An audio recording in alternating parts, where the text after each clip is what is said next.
La Fundación Caminantes Sin Fronteras trae el segmento educativo Voces de la Conservación de la Biodiversidad en el Pueblo Agua. El guacamayo verde alegra nuestros cielos con sus colores brillantes. Está en peligro, pero juntos podemos salvarlo. Que siga volando libre sobre el territorio Agua. Es un mensaje de Voces de la Conservación con la colaboración de la Federación de Centros Agua del Ecuador, el apoyo del Fondo de Alianzas para los Ecosistemas Críticos y Fundación Futuro Latinoamericano.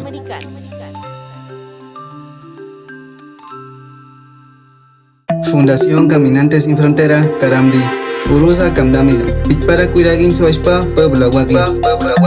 Cuya Pichtamne Auchillo Guachalmasni Muy. Pañan Yanuma Taiznimu. Ane Kashimdi. Wanchat Kit Kuiragit Pamapas. Pudniña Chinchillas Kitchiña Wasugi.